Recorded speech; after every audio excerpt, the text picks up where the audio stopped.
É preciso explicar por que o mundo de hoje, que é horrível, é apenas um momento do longo desenvolvimento histórico. E que a esperança sempre foi uma das forças dominantes das revoluções e das insurreições. E eu ainda sinto a esperança como minha concepção de futuro. Jean-Paul Sartre, Prefácio dos Condenados da Terra, de Frantz Fanon. A clarividência é uma virtude que se adquire pela intuição, mas sobretudo pelo estudo. E quer dizer, tentar ver a partir do presente o que se projeta no futuro. Descolonizar é olhar o mundo com os próprios olhos, pensá-lo de um ponto de vista próprio. O centro do mundo está em todo lugar. O mundo é o que se vê de onde se está.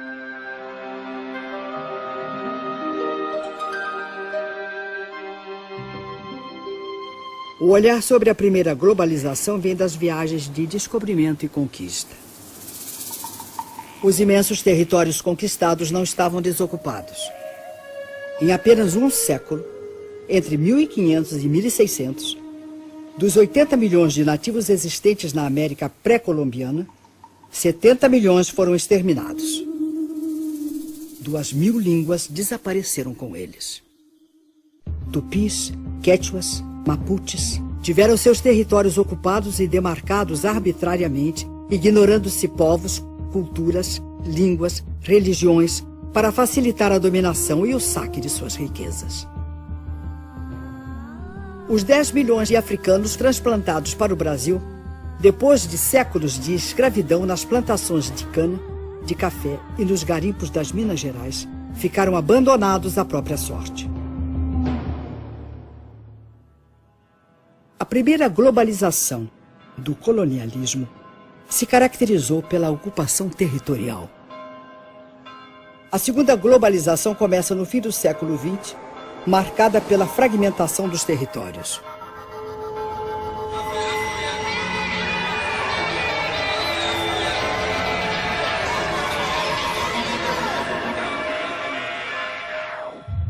O século XX foi o século das revoluções.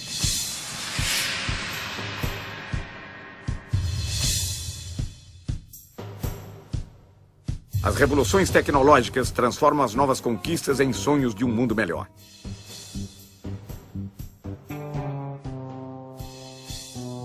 Logo começa o desmonte do estado de bem-estar social. O humanismo, como motor do desenvolvimento e do progresso, é substituído pelo modelo do consumo voraz. O consumo que é hoje o grande fundamentalismo. Esse, sim, é que é o grande fundamentalismo. As técnicas são implantadas nas sociedades e nos territórios a partir de uma política. Hoje, a política das empresas globais. Amanhã, a partir da política dos Estados impulsionados pelas nações.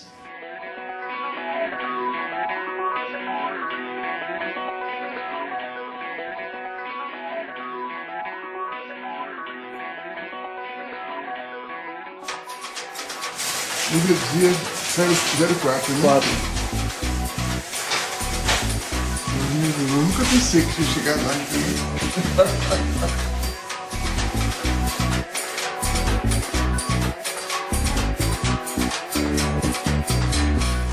Queria dizer, em primeiro lugar, que eu me considero um intelectual outsider, coisa que é rara no Brasil. Não pertenço a nenhum partido, não pertenço a nenhum grupo, inclusive grupo de intelectuais, não respondo a nenhum credo, não participo de qualquer militância. É difícil ser um intelectual negro no Brasil? Eu creio que é difícil ser negro e é difícil ser intelectual no Brasil. Essas duas coisas juntas dão o que dão, né?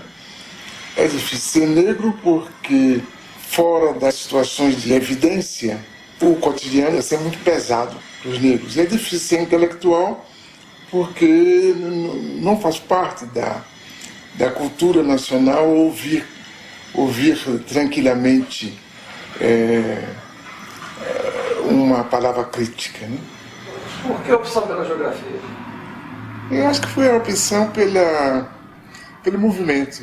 O fato de eu ter, quando garoto, me impressionado com as populações que mudavam de lugar, que se transportavam de um lugar para outro. Acho que talvez isso me tenha dado uma dimensão da disciplina.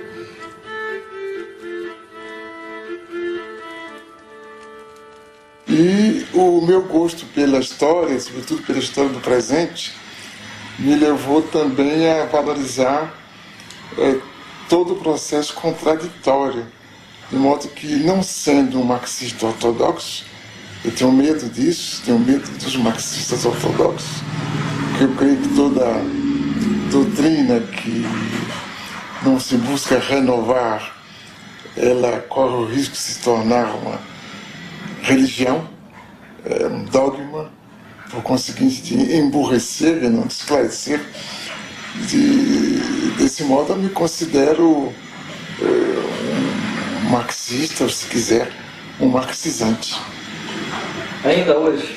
Ainda hoje, sobretudo hoje, porque com a globalização, o que sobrou do socialismo, fundado em realidades profundas, como no caso da China, por exemplo, e o mundo ocidental, que nós aprendemos mais a conhecer e a analisar e a interpretar, se tornou todo ele capitalista.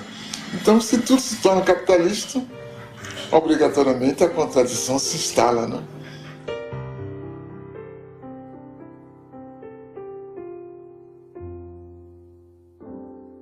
Uma forma de reconhecer o nível de desenvolvimento no planeta é observar a quantidade de luz que as cidades emitem à noite. A foto de satélite revela um nítido contraste entre o desenvolvimento ao norte e ao sul da Terra.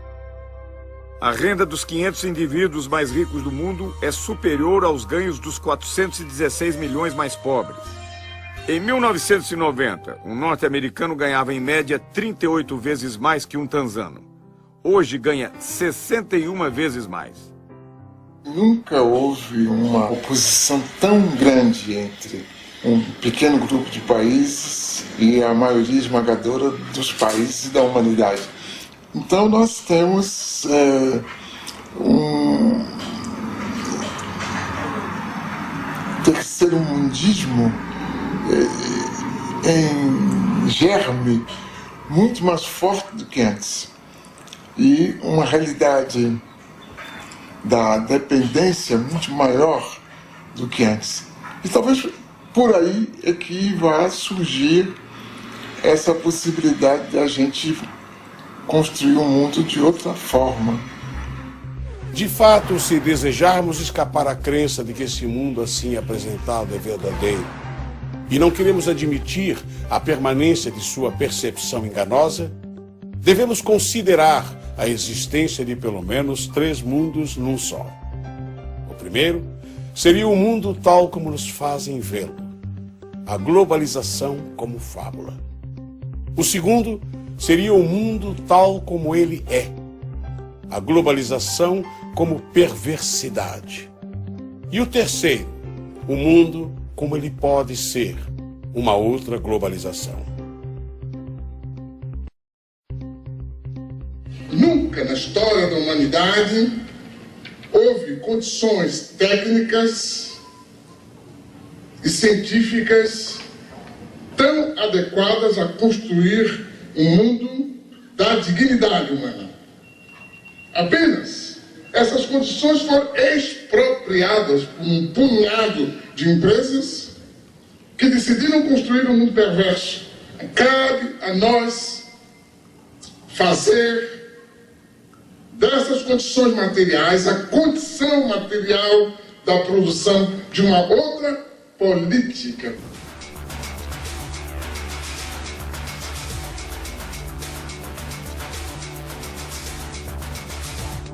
Em 1989, uma reunião organizada pelo Instituto Internacional de Economia, em Washington, propôs reformas para que os países da América Latina retomassem a trilha do crescimento e do desenvolvimento. Nasceu aí o Consenso de Washington, uma espécie de bula com prescrições consensuais, austeridade fiscal, elevação de impostos, juros altos para atrair investimentos estrangeiros, privatizações, em nome da boa administração do setor privado e da incapacidade dos estados. O mesmo sistema ideológico que justifica o processo de globalização, ajudando a considerá-lo o único caminho histórico, acaba também por impor certa visão da crise e a aceitação dos remédios sugeridos. Na verdade, porém, a única crise que os responsáveis desejam afastar é a crise financeira, e não qualquer outra. O Consenso de Washington representou para a América Latina um fruto envenenado. No Equador, país com 25% de índios e 55% de mestiços, o movimento indígena Pachacuti comanda a revolta. A crise se torna aguda com os programas de privatizações e extinção de serviços estatais.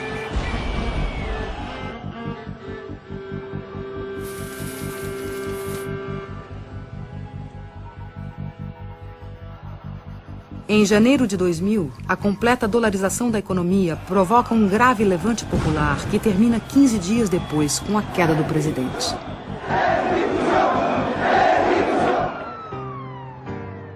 Ainda em 2000, na Bolívia, o governo pressionado pelo FMI e pelo Banco Mundial privatizou a água potável na região de Cochabamba.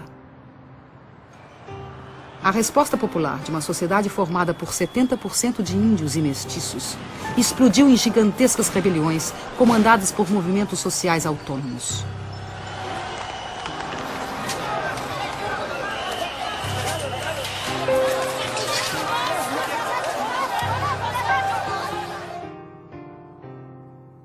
O governo perdeu o controle e reagiu como de hábito. A morte de um jovem comoveu o país.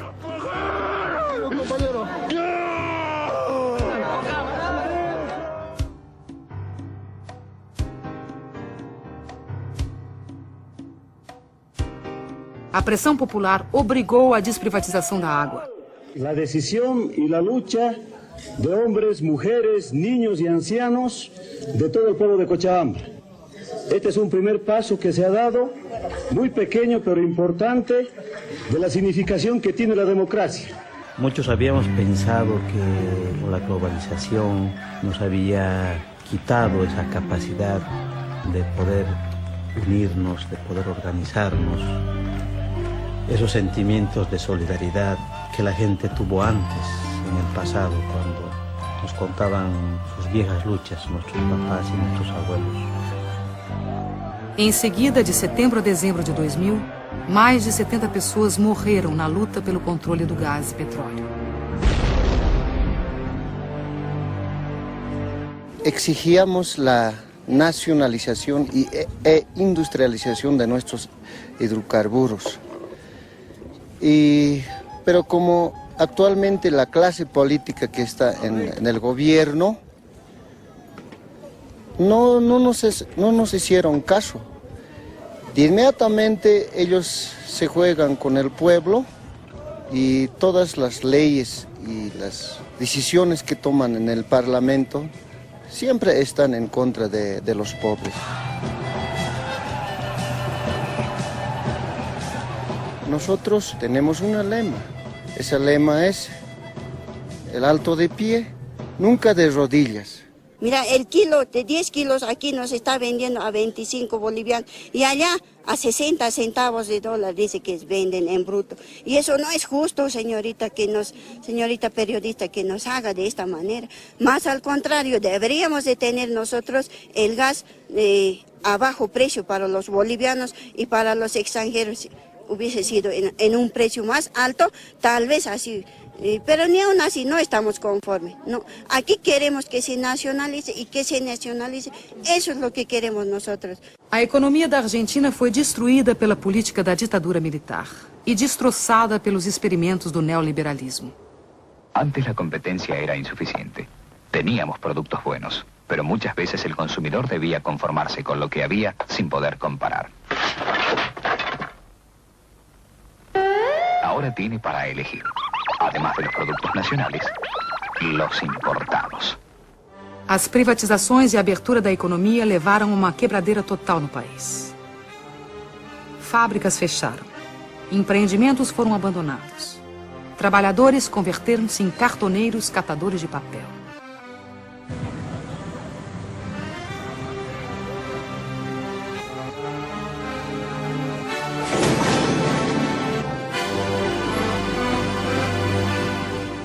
O panelaço no final de 2001, que derrubou 3 presidentes da República em 2 semanas, levou às ruas cidadãos da classe média, que da noite para o dia, pela desdolarização da economia, tornaram-se os novos pobres do país.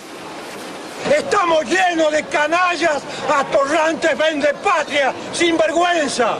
Menem, Cavallo, de la Rúa, Dualde, todo Rucao. Es peor que lo que han hecho los bancos extranjeros.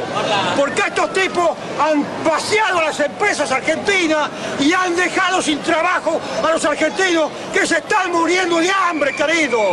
Los argentinos tienen que hacer conciencia y estar en la Plaza de Mayo y no salirnos de allí mientras no echemos a todas estas ratas salvajes que están usurpando el poder.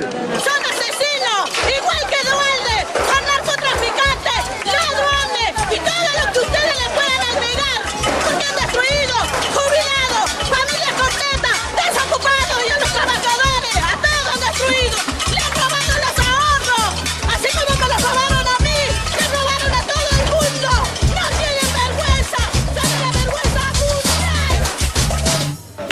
No Brasil, a privatização de grandes estatais gerou protestos isolados. O país entrou às cegas na modernidade. A ilusão da moeda forte e do consumo fácil anestesiou a população. Para o economista Joseph Stiglitz, Prêmio Nobel de Economia e economista-chefe do Banco Mundial entre 1997 e 2000, esse receituário violento não provém de análise econômica, mas de postura ideológica. The Washington Consensus was neither necessary nor sufficient for growth. There were countries like Bolivia that seemed to follow all the dictates of the Washington Consensus. They said, we felt the pain, when do we get the gain? And they waited, and they waited, and they waited, and they're still waiting. And then there are countries like China that did not follow the Washington Consensus, and they've grown and grown and grown. Agora, essa história que os Estados Nacionais estão diminuindo a importância é uma história da carochinha que os países ricos nos contam, porque o Estado Nacional, por exemplo, norte-americano, vai muito bem, né? Inclusive, digamos, bem do ponto de vista de força do Estado, com gastos militares como nunca houve antes, né? Com um empenho direto, digamos assim, dos agentes comerciais do governo americano para defender os interesses das empresas norte-americanas, o que é normal, aliás, né? Então, agora aí eles nos dizem, não, o Estado não tem importância, quer dizer, não estou dizendo que eles norte-americanos, mas esses pensadores da globalização muitas vezes nos dizem isso. Isso é que, digamos, crê quem quer ser enganado.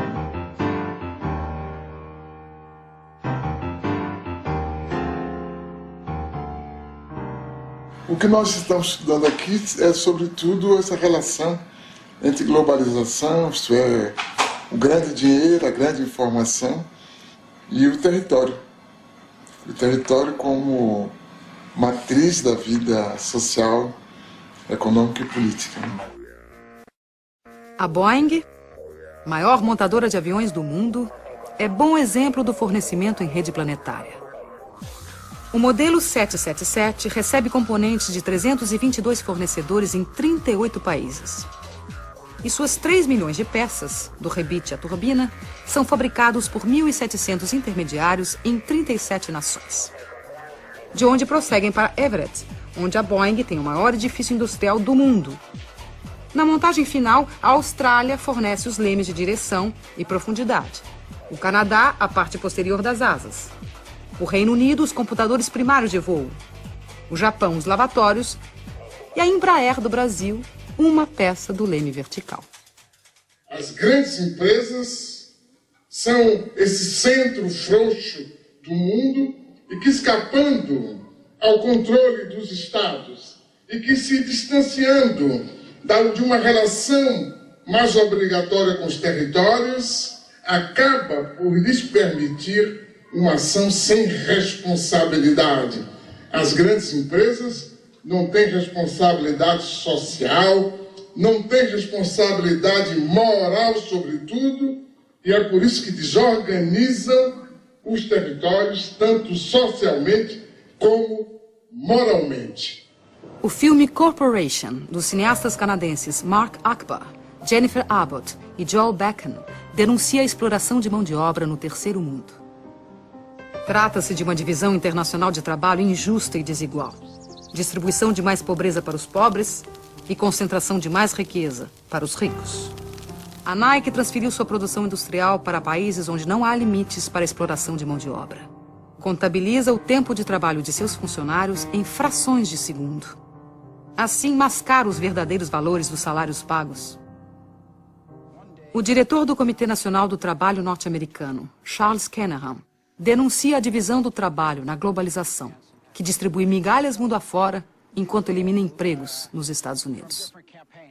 To make this stuff concrete as possible, we purchase all of the products from the factories that we're talking about. This shirt sells for $14.99, and the women who made the shirt got paid 3 cents.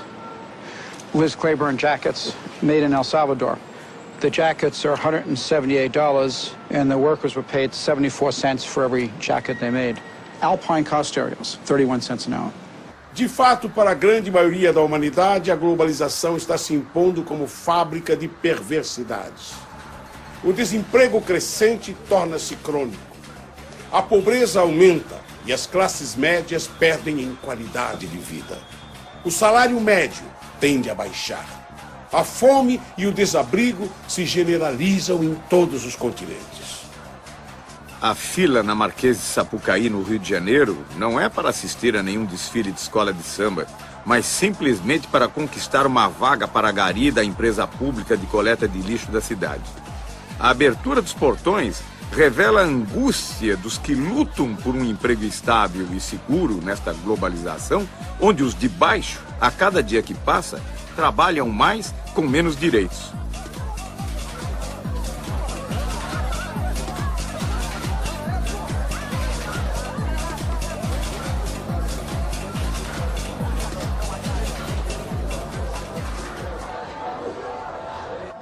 O desemprego aparece já como uma coisa normal.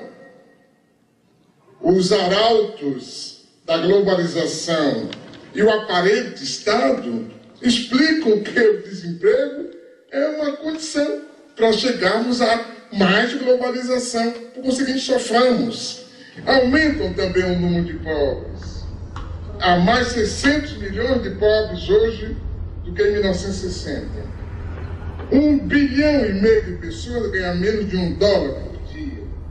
E diante disso, a pobreza é tratada com naturalidade. Alô, amigo, alô, chefia. Seu futuro não pode ser decidido à revelia. Lembra daquele tempo em que seu salário ainda valia mais ou menos 50 anos, eu diria. Alô, amigo, alô, chefia. Seu futuro não pode ser decidido à revelia. Se o presente é omisso, aí fica difícil. Tem que botar a mão na massa, dar um jeito nisso. A humanidade se divide em 2 grupos. O grupo dos que não comem e o grupo dos que não dormem, com receio da revolta dos que não comem. Josué de Castro, em Geopolítica da Fome. A gente descobriu uma coisa importante, que a gente produz muito mais comida do que pode comer. E tanto que na Europa, a comunidade europeia dá prêmio a quem deixa de produzir comida. E castiga quem produz mais do que as cotas estabelecidas. Quer dizer, a questão da fome não é a questão de produção de alimentos, é a questão de distribuição. Isso a gente viu quando de certas epidemias de fome na África e na Ásia, os Estados Unidos se recusando a dar ajuda alimentar se certas condições políticas não fossem preenchidas. No caso do próprio Brasil, se há uma parte da população que não come corretamente, Isso é culpa unicamente da forma como nós organizamos a sociedade. Não é que não haja alimento, não é que não se possa distribuir os alimentos. Apenas nós decidimos que alguns não devem comer, porque acaba por ser uma decisão. Que se depois de tantos anos a gente aceita tranquilamente continuar discutindo a questão da fome, que me parece uma vergonha. A fome já não nos surpreende. Convivemos com ela cotidianamente, entorpecidos pela realidade que nos cerca. Caso o receituário do Banco Mundial seja seguido, teremos que aprender a conviver com a morte pela sede. There is a move right now to take over all the water resources worldwide. They are calling it, the transnational corporations are calling water blue gold. Hoje, mais de 1,5 bilhão de pessoas em todo o planeta não têm acesso à água. Mais de 3 bilhões de pessoas utilizam água sem tratamento, o que provoca diariamente a morte de 30 mil indivíduos no mundo. Nos últimos 10 anos, as transnacionais da água orquestram uma estratégia de controle do planeta. Empresas do setor têm suas ações fixadas em bolsas de valores dentro da lógica financeira, que nada tem a ver com a lógica da solidariedade.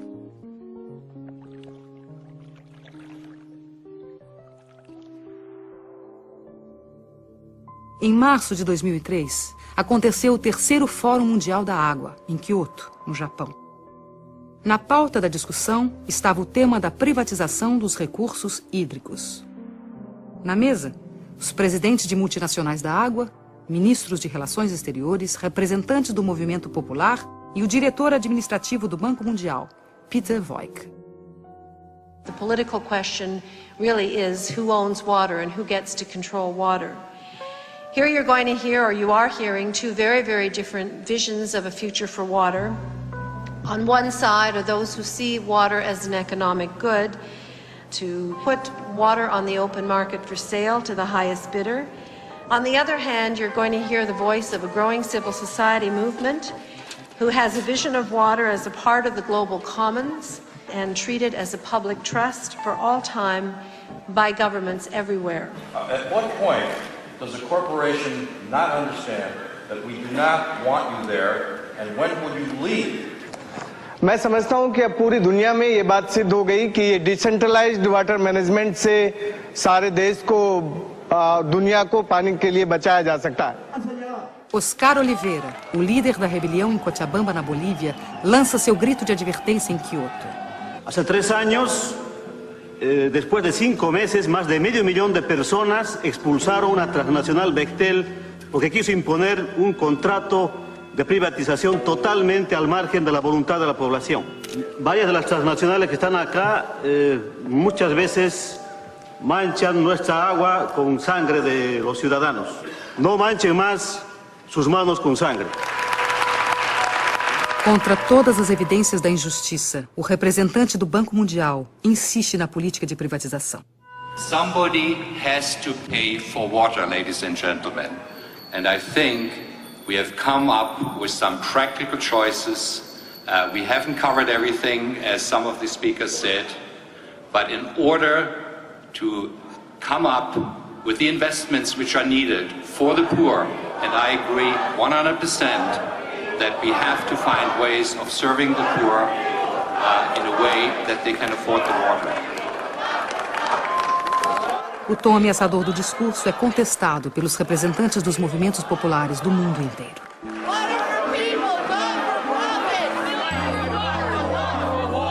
Enough is enough. I see this report as nothing short of an attempt to package poverty for money and for profit. El agua es un patrimonio de la humanidad, es un patrimonio de los seres vivos y nadie puede apropiarse del agua. Por lo tanto, la sociedad civil dice que aquí no hay acuerdo.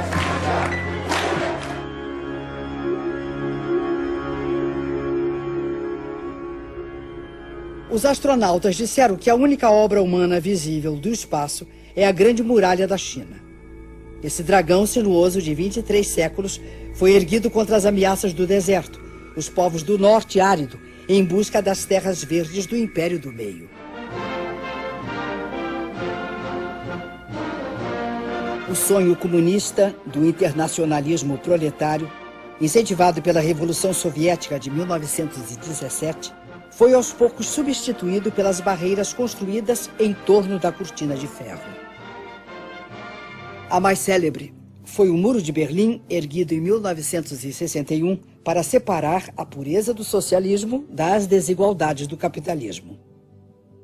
Tinha como missão impedir que as pessoas fugissem do glacial paraíso socialista.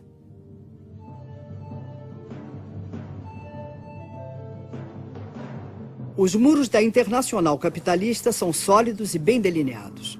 Enquanto permitem a circulação livre das mercadorias, dinheiro e serviços, proíbem o livre tráfego dos indivíduos. A Europa levanta barreiras contra a presença indesejada de forasteiros em seu território.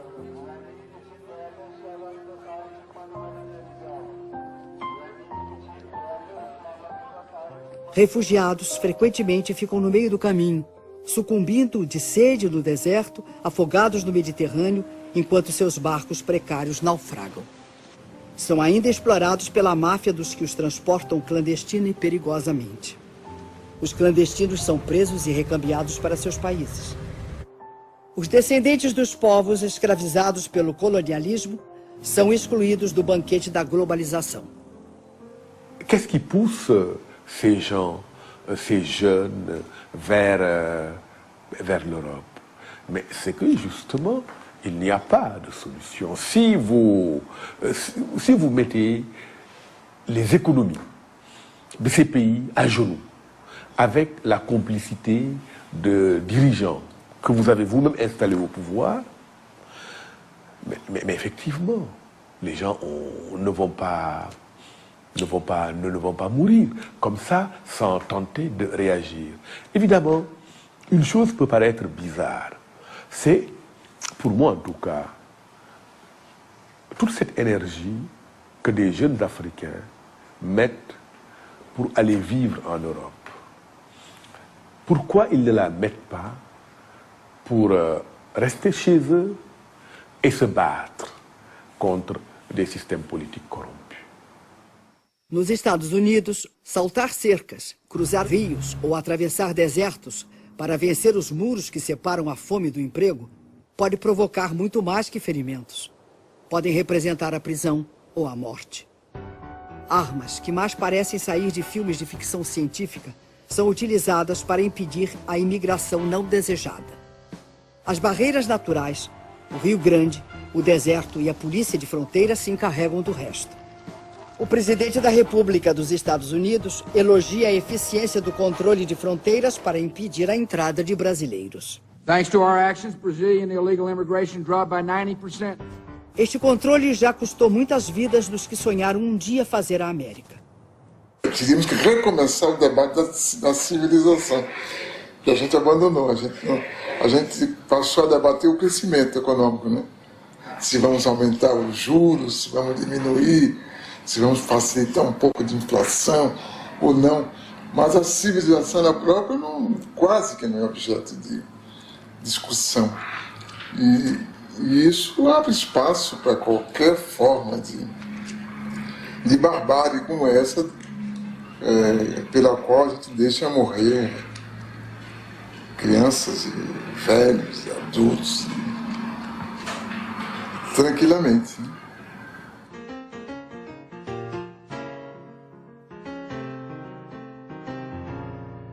O que nós estamos vivendo hoje é que o homem deixou de ser o centro do mundo, né? O centro do mundo hoje é o dinheiro, mas o dinheiro no estado puro. O dinheiro em estado puro só é o centro do mundo por causa dessa geopolítica que se instalou, proposta pelos economistas e imposta pela mídia.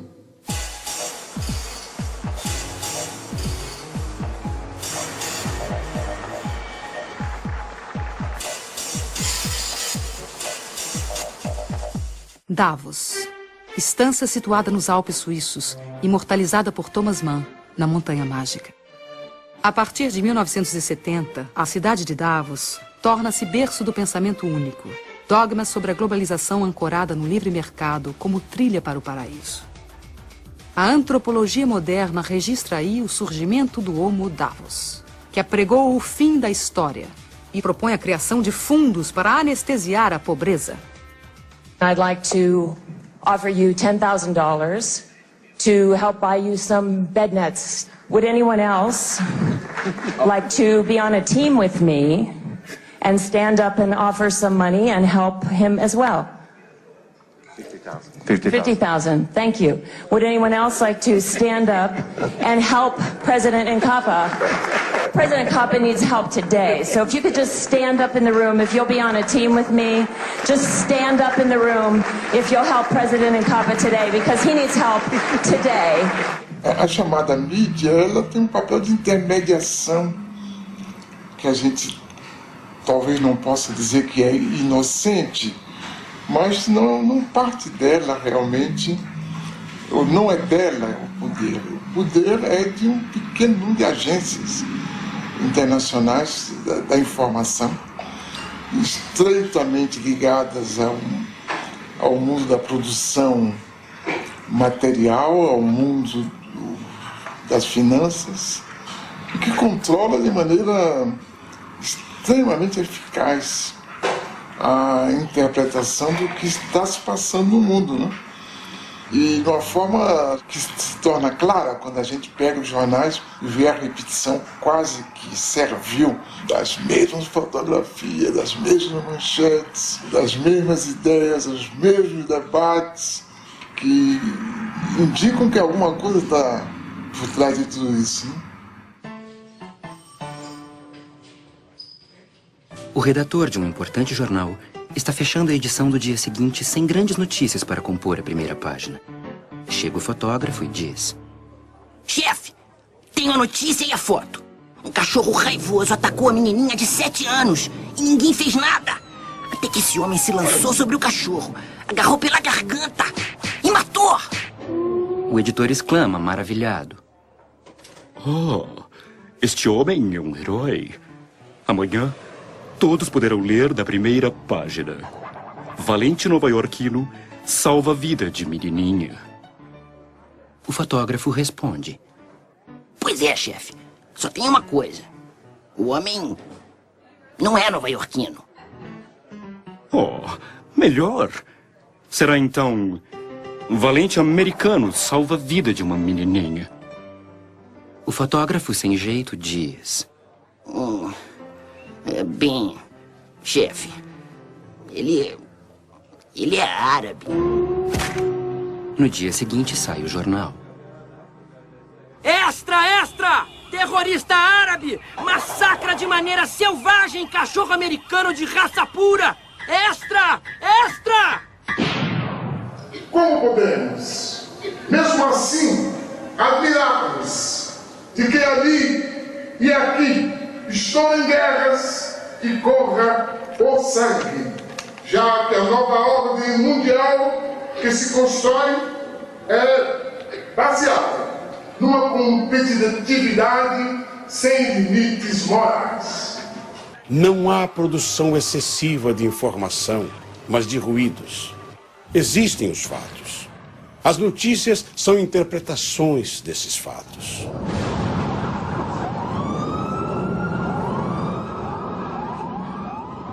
Como as grandes agências de notícias pertencem às grandes empresas, os acontecimentos são analisados de acordo com os interesses pré-determinados.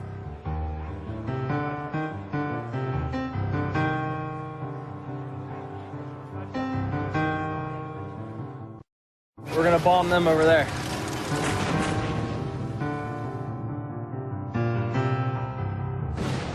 Muitos dos economistas que escrevem em jornais publicam diariamente o desejo das empresas das quais são consultores.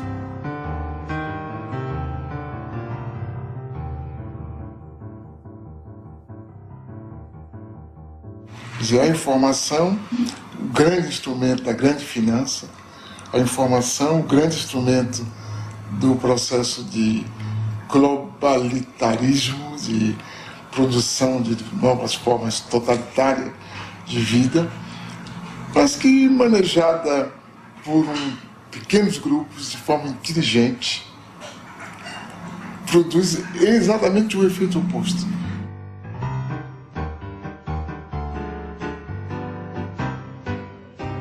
Carlos Pronzato é um poeta, trotamundo dessa nova revolução. Sozinho, com olhar atento e uma pequena câmera amadora, penetra espaços onde os grandes meios não podem ou não querem entrar. Na Bahia, filmou ocupações de casas abandonadas. E eu estou aqui com esse trabalho social para fazer uma instalação elétrica para o pessoal, porque o pessoal são carentes e não tem condições de pagar, e nós estamos aí. Sobre a ocupação de uma fábrica falida, mostrou o simples desejo do trabalho. Nos quedamos esperando a la empresa, a los patrones que nos trajeran algo. No aparecieron. Teníamos miedo, ¿viste? Bueno, después nos sentábamos ahí, los vecinos nos ayudaban porque no teníamos plata para viajar, no teníamos plata para comer, para nada. Y un día dijimos, bueno, ¿qué vamos a seguir acá sentados esperando que vengan ellos? Entonces empezamos a trabajar, a producir y a vender. Y así, ¿viste? Seguimos. Seus filmes correm mundo afora. Em escolas, sindicatos, pequenos cinemas, seguem globalizando um outro olhar sobre os fatos, sobre as lutas, sobre esse novo tempo. Eu resolvi entrar de fato no movimento popular como uma ferramenta de transformação concreta que podia ser o vídeo, porque não é só filmar, sino estar inserido dentro do movimento. Como eu me considero um manifestante com câmera, então eu tenho que estar aí trabalhando dentro do movimento popular ativamente. Latinoamérica é um polvorim apto para um Bakunin chegar e perguntar onde que está acontecendo e ele ir e tentar ou filmar, ou escrever, ou incitar, ou trabalhar nisso. Então, minha utopia é um pouco essa. É você não entrar na corrente, na onda do não é possível fazer nada, porque nada será possível. E você continuar trabalhando. Eu acho que um pouco que faço está dentro de um projeto utópico, de realizar, pelo menos naquele breve período de vida que nós temos, uma pequena obra que pode servir a alguém, tanto agora quanto depois. Eu acho que esse fenômeno vai se multiplicar. Quer dizer, por enquanto há uma coerção muito grande contra essas formas, que são praticamente limitadas no seu elan renovador, pela falta de recursos financeiros, pela legislação que favorece a vida dos gigantes. Mas eu creio que, como há uma demanda que vem de baixo e que é muito forte, que é explosiva, a gente vai certamente daqui a pouco ter outra coisa.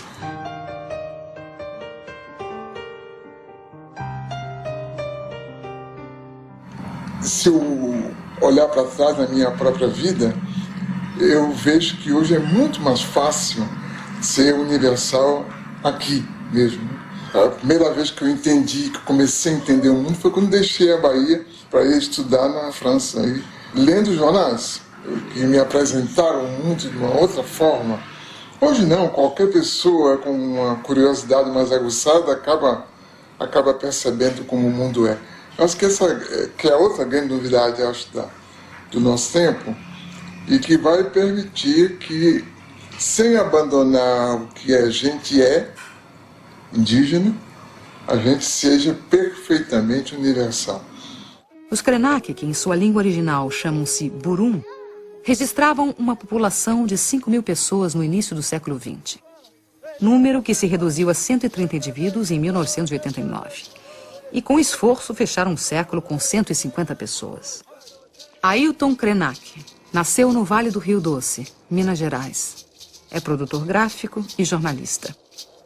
Participa da rede Povos da Floresta, que utiliza a tecnologia da comunicação para integrar o povo indígena e seringueiro.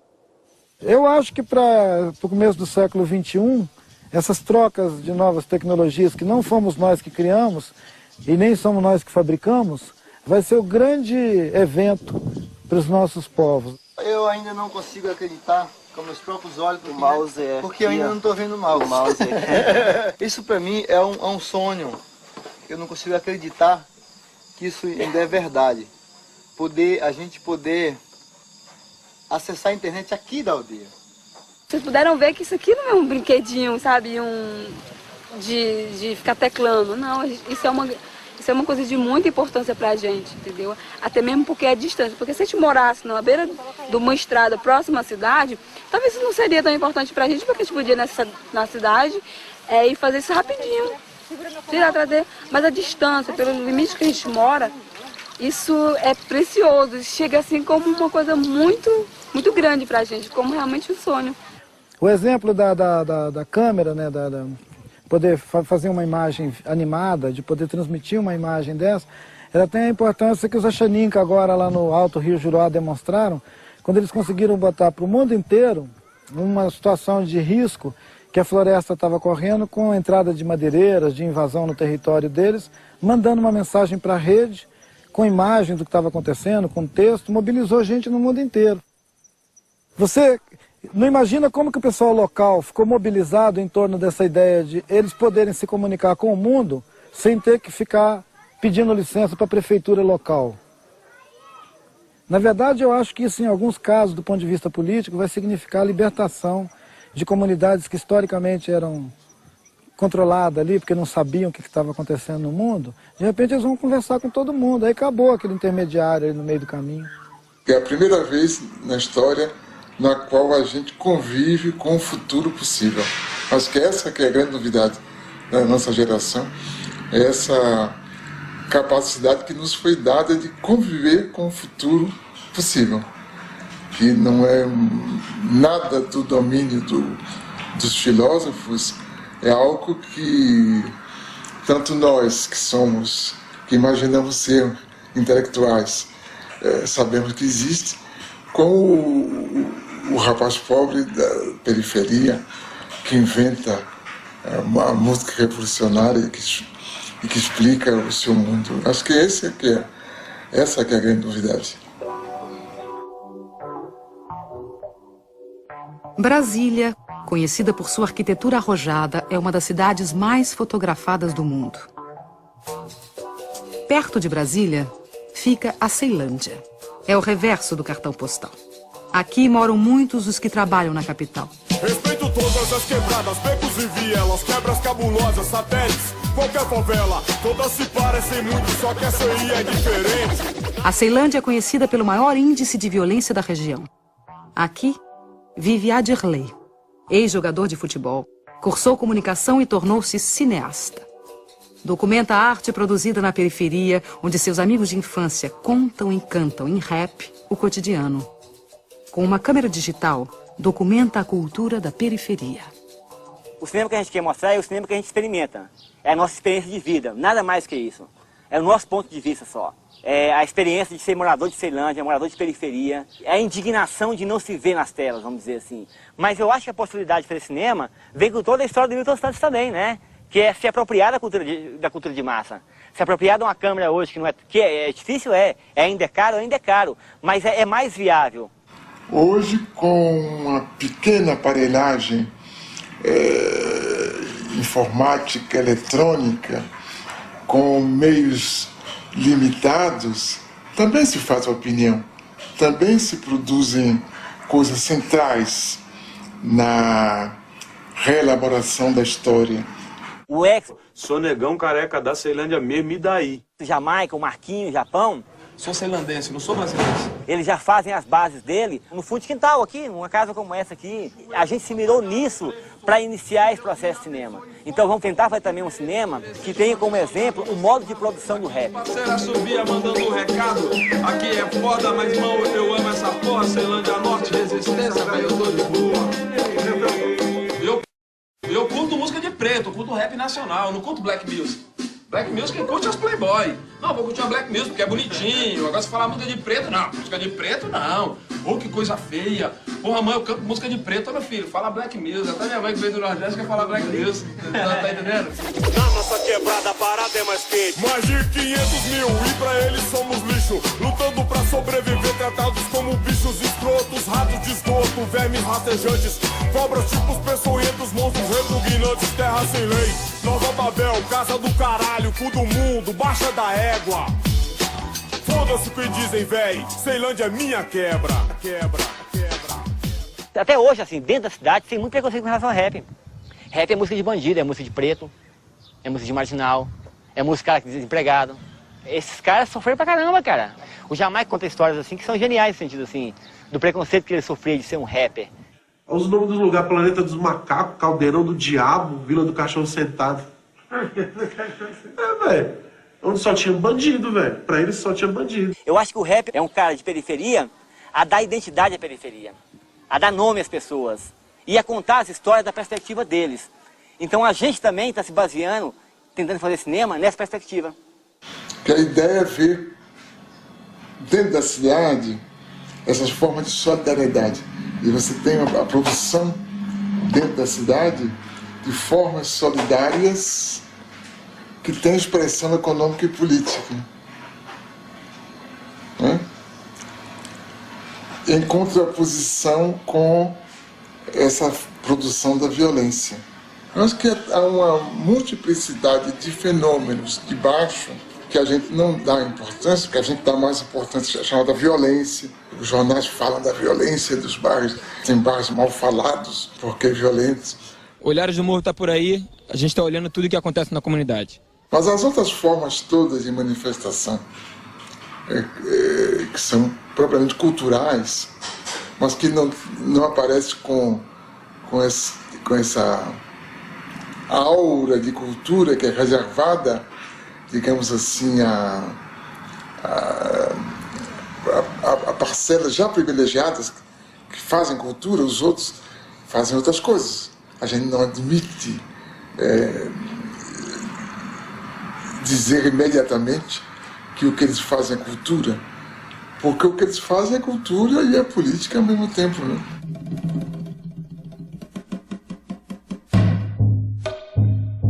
Japeri é um município, é o segundo município mais pobre do estado do Rio de Janeiro, e a gente, através do cinema, a gente pode expressar esse nosso movimento, às vezes as coisas que a gente não concorda que tem aqui, a gente joga no cinema e tenta mudar essa realidade. Aqui, acima de tudo, é a superação, de utilizar o que a gente tem na mão e superar até esses mesmos índices de pobreza. E a gente utiliza esse de pedaço de madeira para fazer grua, de cabo de vassoura para fazer o tripé. Na coletividade, a gente consegue fazer cinema na Baixada Fluminense.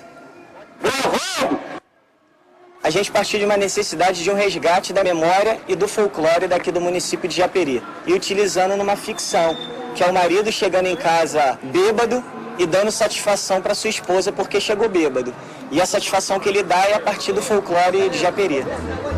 Há a possibilidade cada vez mais frequente de uma revanche da cultura popular sobre a cultura de massa, quando, por exemplo, ela se difunde mediante o uso de instrumentos que, na origem, são próprios da cultura de massas. Eu sou lobibicha! Sai! Em pleno século XXI, mas eu não acredito em lobisomem! Sai pra lá! Nesse caso, a cultura popular exerce sua qualidade de discurso dos de baixo, pondo em relevo o cotidiano dos pobres, das minorias, dos excluídos, por meio da exaltação da vida de todos os dias. A partir do audiovisual, várias pessoas vão ser influenciadas pelo produto que eles estão tendo. Então, uma oportunidade para que eles possam se expressar até para o povo inteiro de Japeri, para mostrar o que eles querem falar e ainda não tiveram oportunidade. Porque a partir deles a gente acredita que, ou seja no teatro, na música, no cinema, na literatura, vão estimular novas vidas e novos sonhos a partir de filmes, do audiovisual.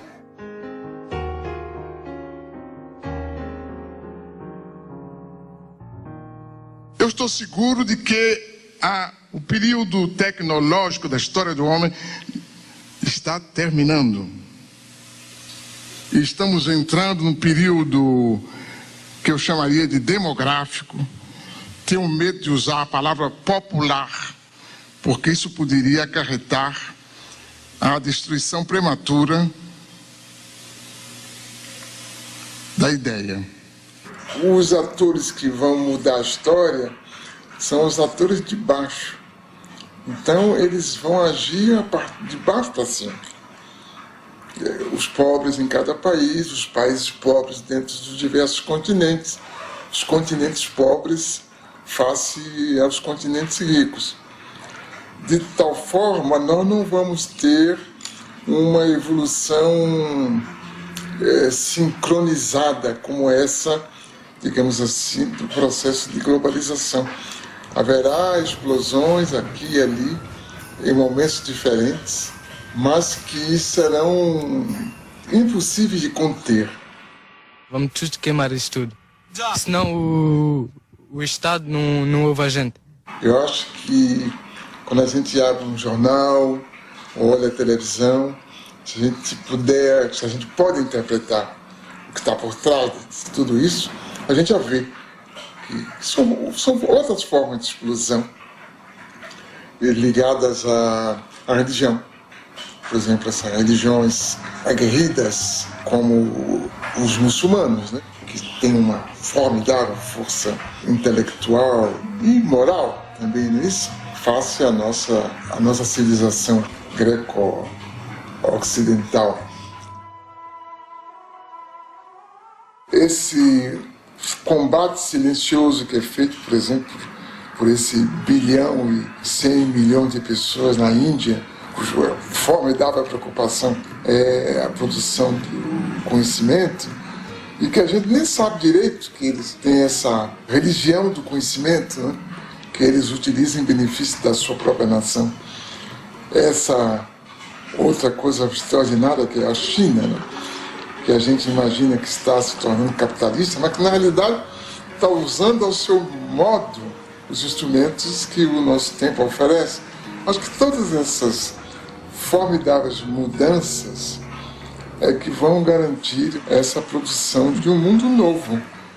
Nos últimos 25 anos, a economia da China, país de 1 bilhão e 300 milhões de habitantes, vem crescendo a uma média de 9% ao ano. A China combinou o planejamento de Estado com mecanismos de mercado. Atraiu capitais externos e novas tecnologias. Essa reviravolta é resultado de pesados investimentos em técnicos e pesquisadores. Existem no país mais de 1.000 universidades. Formam-se por ano 450 mil engenheiros, 50 mil mestres e 8 mil doutores. O governo incentivou a industrialização rural e a multiplicação das pequenas e médias empresas no campo. A ocupação agressiva do mercado ocidental com produtos chineses de baixo custo passou a preocupar os defensores do livre mercado. La globalizzazione va bene se le regole sono uguali per tutti. Certo. Questo è un problema. A adoção da propriedade privada, os baixos salários aceitos para atrair as transnacionais, os altos índices de poluição, demonstram o quanto a China se dispôs a abrir mão de seu projeto ideológico em troca do desenvolvimento econômico.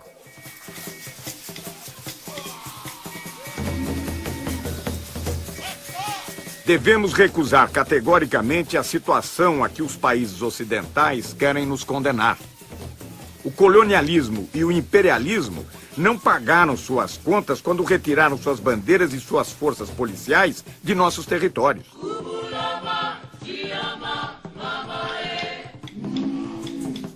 Durante séculos, os capitalistas estrangeiros se conduziram no mundo subdesenvolvido como verdadeiros criminosos. Frantz Fanon, Condenados da Terra, 1961. The problems in Africa did not start in Africa. Those problems are caused from people outside Africa coming in, doing this, doing that, setting one group against another group so that they can fight. And while they are fighting, these outsiders are coming in, taking over. You bring in guns. You give them to one group. You make them really hate this other group. So they start fighting, killing each other. Now, after the fighting and the slaughter really gets started, they come in as peacemakers. Africa is still the richest continent on the face of this earth. And yet, look at the suffering. These children are among thousands forced to work in gold mines in Niger, one of the African countries neighboring Benin. Conditions are appalling, the physical risks enormous. but activists say it's just the tip of an iceberg. It's an issue that has now received some international attention. Tragically, it won't be enough to stop the traffic in child slaves. Quand on écoute les gens, on a parfois l'impression que vraiment le monde, le fameux village planétaire, est un endroit où tout se passe bien partout. Hein? Les sociétés sont prospères, il y a la justice, les droits sont respectés, il n'y a pas de corruption, il n'y a rien, sauf en Afrique. On a l'impression que tout est très bien partout, sauf sur le continent africain. Moi, je trouve ça bien drôle quand même. Je trouve ça extrêmement bizarre, cette façon de raisonner. Je crois que le monde entier ne s'est jamais porté aussi mal. On est bien conscient des mécanismes politiques qui sont à l'origine de nos difficultés sur le continent. Il me semble qu'un pays comme le Brésil doit quand même bien comprendre cela. Le public brésilien, après tout, il n'y a pas très longtemps, en Amérique latine, c'était la CIA qui installait les gouvernements, qui décidait du cours politique et économique dans les sociétés d'Amérique latine, dans les moindres détails.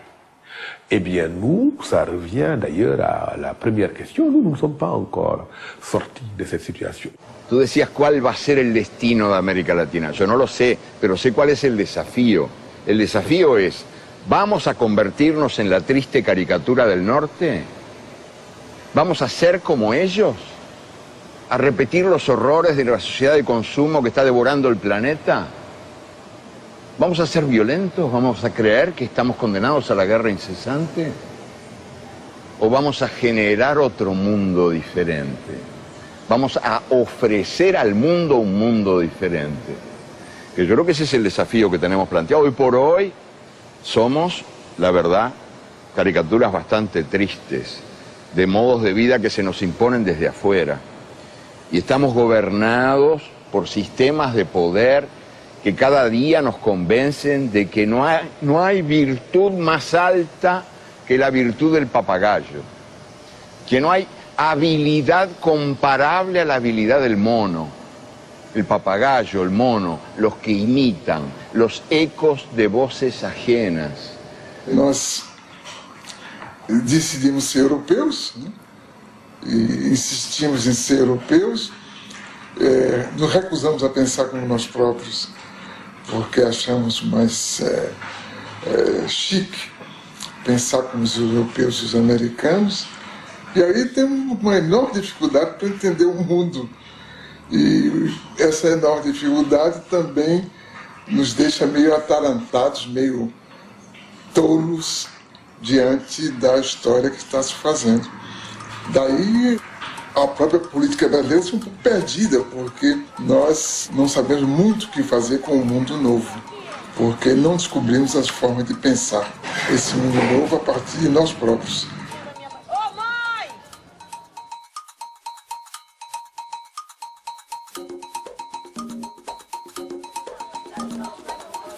Eles vêm do mundo do sul, de uma comunidade pobre, moradias precárias.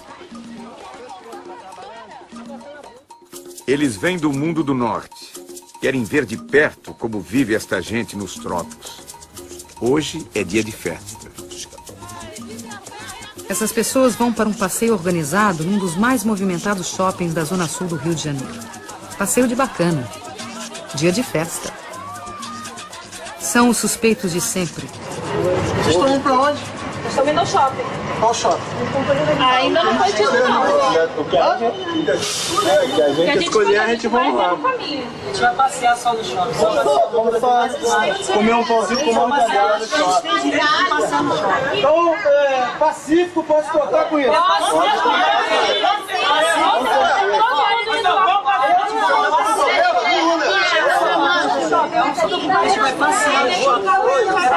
A presença da câmera de televisão serve de salvo-conduto. Então vamos lá. Tem direito, lógico. Tem direito. Os turistas buscam aventura. Vão fazer safari urbano em uma das maiores favelas do Brasil. O passeio na Rocinha inclui paisagem, violão e uma modesta barraca de souvenirs.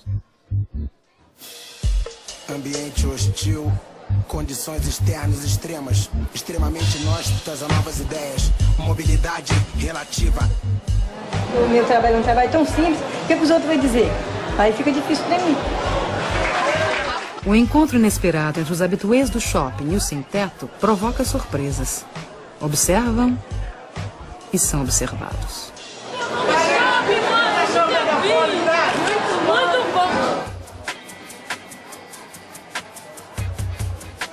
Uns perdidos, outros também perdidos. Os turistas penetram nas casas alheias, passeiam por becos e ruelas. Encontram mais riqueza nas vidas do que nos objetos. A variedade de brinquedos desperta o desejo nas crianças. Os meninos se divertem como pequenos Ayrton Sennas neste mundo onírico e inacessível. A senhora sonha com uma joia rara. A moça com calça justa. O rapaz veste um elegante hobby de chambre. Outro protesta contra o preço dos produtos. Ô maluco, tu trabalha na loja, quanto tempo você trabalha para comprar uma calça dessa? São solidários.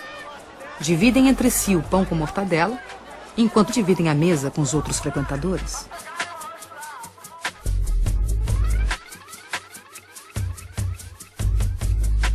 O problema que me parece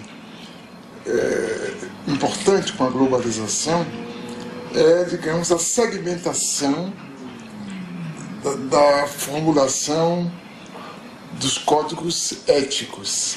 Quer dizer, há uma ética dos poderosos, que não chega a ser ética, e há uma outra ética dos que não têm nada. Como também há uma ética dos que desesperados tomam o caminho do que a gente chama de violência, né? Eu creio que essa outra ética, não dos desesperados que praticam a violência gratuita, mas dos que querem grandes mudanças, é cada vez mais compreendida nas camadas mais baixas da sociedade. Mas ela tem contra ela toda uma formulação dessa ética dos poderosos e do direito escrito e da concepção dos juízes e da justiça quanto o que é a convivência social. Não importa. O que importa é que a mudança tem uma base histórica muito forte e ela está ganhando as suas formas de ação, que são inovadoras, são formas de ação surpresivas, formas de ação eficazes, e alguns de nós decidimos apoiá-los, apesar da nossa herança dessa ética que envelhece por incapaz de atender o interesse da maioria. Há essa busca também de melhoria de condição de vida, do sem-teto, do sem-trabalho. Eu acho que isso é a maior coisa que você tem para ter para deixar para os seus filhos, é uma moradia, porque o resto você lutando você consegue. Mas você tem um lugar para você voltar, repousar do seu trabalho, é um teto. E se você não tem nada. Você não tem endereço, você não é ninguém. Vergonha! É pai de família! Chega em casa e seu filho não tem comida porque ele pagou o aluguel! Isso é vergonha!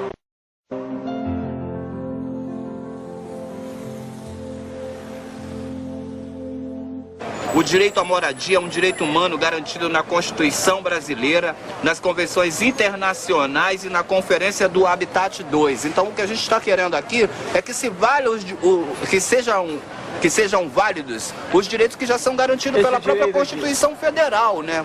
Eu não acredito muito que a gente viva numa democracia, porque eu ainda acredito muito que a gente vive no sistema do capitalismo. Quem manda é quem tem o poder. Quem não tem nada, não tem nada. É tipo um ditado que existe aí, que você vale aquilo que você tem no bolso. Se você vale aquilo que você tem no bolso, no momento eu não valho porra nenhuma porque eu não tenho nenhum centavo. A primeira providência que tomaram, né, para fazer com que a gente recue da nossa proposta de ocupação foi cortar os serviços essenciais. Todo cidadão pobre também tem direito ao centro da cidade. E há uma exclusão muito social e discriminação muito grande com as pessoas menos favorecidas, para que se constrói casa bem distante dos centros da cidade e as pessoas são recicladas como lixo para bem longe dos centros e não conseguem nem trabalho, porque a passagem é muito cara, as pessoas não têm como se deslocar do trabalho. Quando vai procurar um trabalho, você mora onde? Tem que gastar 5, 6 reais de passagem, você já tem dificuldade até aí. Passam 4, 5 horas no ônibus para chegar no local de trabalho. E esses imóveis aqui, nós estamos reivindicando isso. O caso dos sem terra, tratados como um fato policial, não impede um grande número crescente de intelectuais independentes de apoiá-los. Não impede a população como um todo de desejar que eles tenham sucesso. Não importa que, perguntado pela imprensa, as pessoas digam que não estão de acordo. Não tem nenhuma importância. Pode dizer que não está de acordo e está de acordo. Aline Sassahara também é uma militante das telas. A cineasta paulista vê o mundo solidário ao sem terra. Em suas andanças pelo Brasil, registra do MST o que não vemos na TV. Os meios de comunicação selecionam o que está acontecendo. Hoje está acontecendo isso. Está acontecendo milhões de coisas. Mas as pessoas acreditam que só está acontecendo aquilo. É, de fato, uma forma da gente abrir outras janelas, né?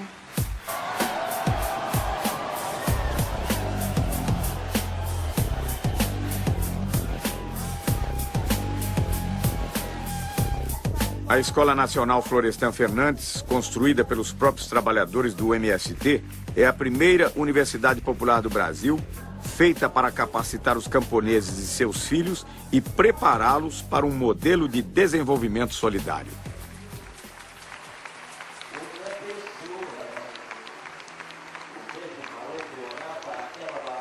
Eu acompanhava o MST, tinha alguma informação e achava incrível eles conseguirem lidar com tanta gente diferente, porque cada um lá com seus desejos, com suas necessidades e tal, e funcionando de uma forma muito organizada para ir contra a maré.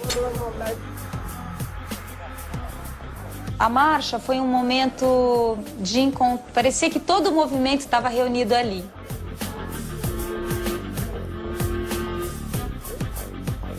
Ela é um símbolo muito bem acabado da organização e da solidariedade dentro do movimento. Então você imagina todos os dias você reunir pessoas assim de várias idades e de vários lugares naquele horário cedinho para marchar e, enfim, foi uma experiência riquíssima. Eu creio que está se passando alguma coisa de muito profundo, uma espécie de vulcão que está aí crepitando e que a gente não tem as antenas para perceber. A gente é chamado a pensar na violência, como ela é definida tradicionalmente. Mas a gente não entende, não compreende, não domina o mecanismo intelectual dessas formas novas de solidariedade e de reivindicação. Porque o Brasil jamais teve cidadãos. Nós, a classe média, não queremos direitos, nós queremos privilégios. E os pobres não têm direito. Não há, pois, cidadania neste país, nunca houve.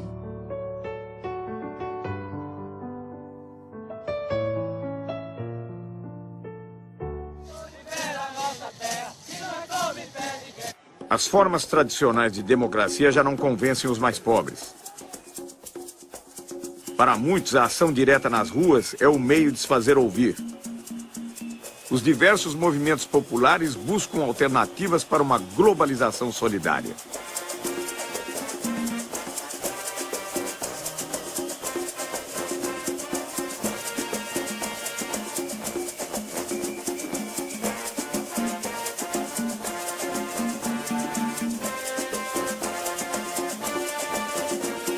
não sei se é bom ou ruim que haja um déficit de organização, porque toda forma de organização é também uma forma de constrangimento na produção de comportamentos completamente livres. Talvez, nesse primeiro momento, não seja ruim essa desorganização se ela for acompanhada da parte dos intelectuais, da produção, da compreensão das condições nas quais estamos vivendo.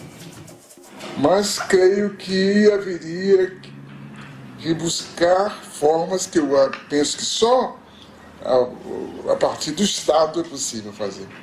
Não, a partir do Estado? Só a partir do Estado. Não vão ser ONGs, nem instituições do terceiro setor. O senhor várias vezes se referiu ao Estado, inclusive em relação ao intelectual. O senhor não abre mão do Estado? Eu creio que o Estado é indispensável porque as entidades chamadas terceiro setor, primeiro, elas não são abarcativas, elas não podem cuidar do conjunto das pessoas que precisam de cuidados. Segundo, elas acabam obrigadas a cuidar melhor de certos setores e não de outros setores.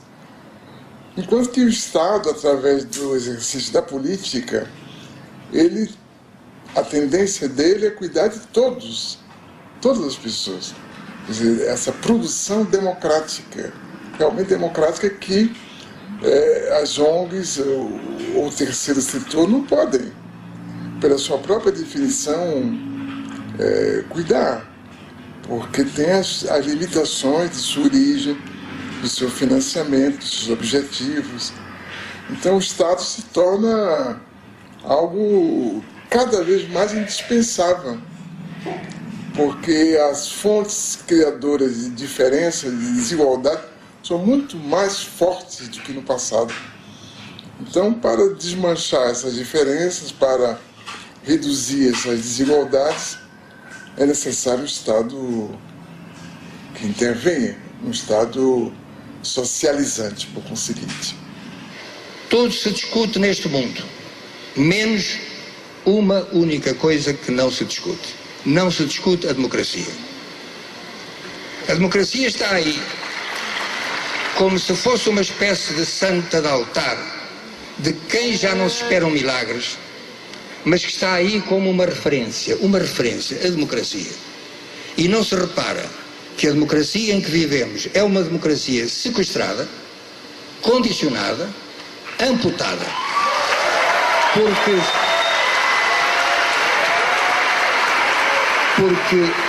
o poder do cidadão, o poder de cada um de nós, limita-se na esfera política, repito, na esfera política, a tirar um governo de que não gosta e a pôr outro de que talvez venha a gostar. Nada mais. Mas as grandes decisões são tomadas numa outra esfera e todos sabemos qual é. As grandes organizações financeiras internacionais, os FMIs, as Organizações Mundiais de Comércio, os bancos mundiais, a OCDE, tudo isso, nenhum desses organismos é democrático. E, portanto, como é que podemos continuar a falar de democracia se aqueles que efetivamente governam o mundo não são eleitos democraticamente pelo povo? Quem é que escolhe os representantes dos países nessas organizações? Os respectivos povos? Não. De onde está então a democracia? Acho que a questão é essa, que a gente esvaziou a palavra democracia de conteúdo. A gente continua falando na democracia sem saber muito bem do que está falando. Quer dizer, que nós utilizamos uma série de conceitos que vêm de um outro tempo e que se tornaram vazios porque o tempo mudou, o que é conveniente, né? E o que ficou foi o eleitoral. O resto, a representatividade, não é? a responsabilidade, tudo isso perdeu força. A coerência com ideias, a transparência que isso é possível se os partidos têm claramente ideia, porque senão de que a gente está falando, né? Se a gente não souber o que é que os partidos querem fazer de nós, né?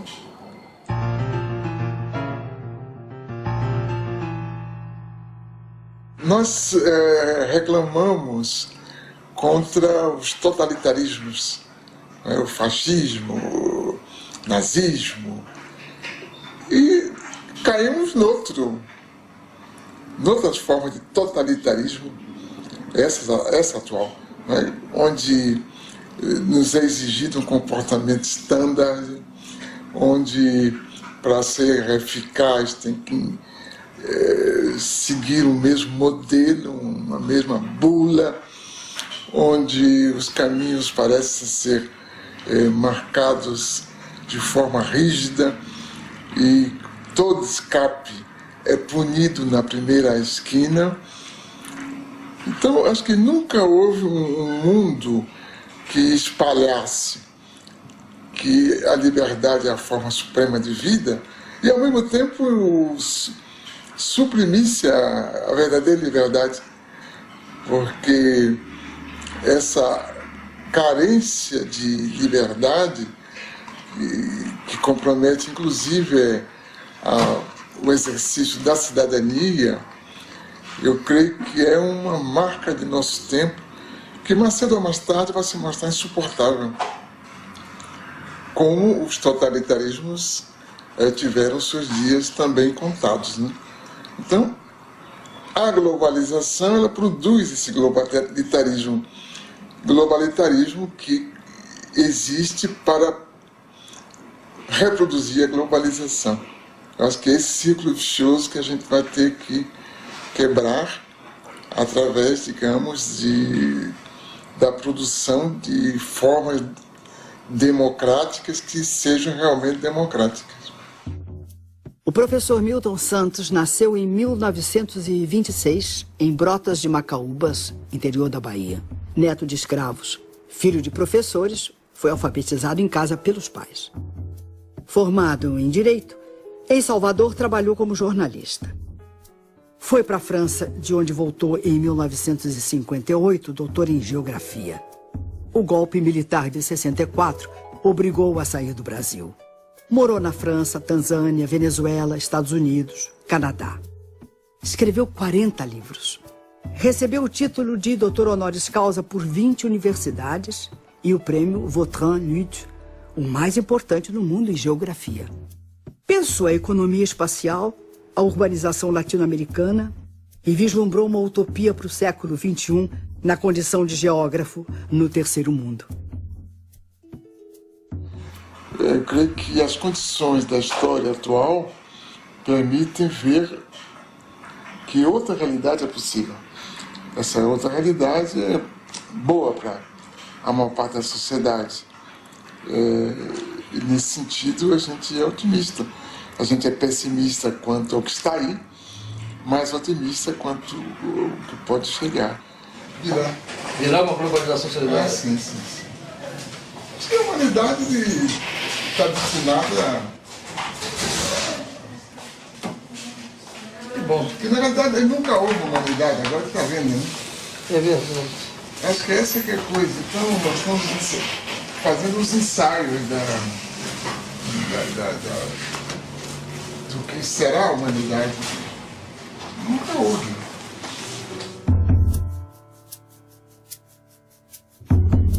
Quando eu me encontrava preso na cela de uma cadeia, foi que eu vi pela primeira vez as tais fotografias em que apareces inteira, porém lá não estavas nua, e sim coberta de nuvens. Terra, terra, por mais distante, o errante navegante, quem jamais te esqueceria. Ninguém supõe a morena dentro da estrela azulada, na vertigem do cinema, mando um abraço pra ti, pequenina, como se eu fosse o saudoso poeta e fosses a Paraíba, terra, terra. Por mais distante, o errante navegante, quem jamais te esqueceria.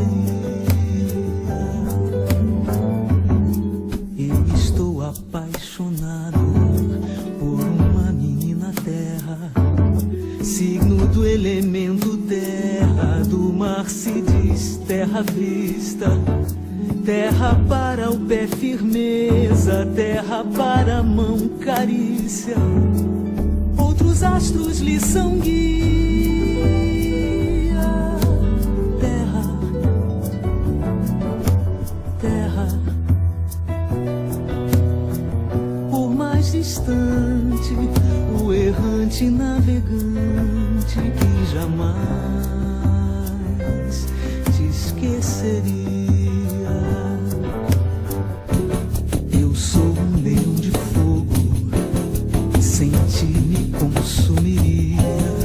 A mim mesmo eternamente, e de nada valeria acontecer de eu ser gente, e gente é outra alegria, diferente das estrelas.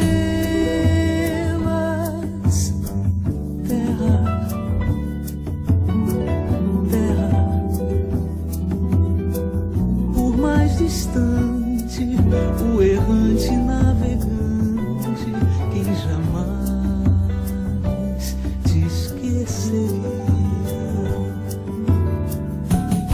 De onde nem tempo nem espaço, que a força mande coragem pra gente te dar carinho durante toda a viagem que realizas no nada, através do qual carregas o nome da tua carne.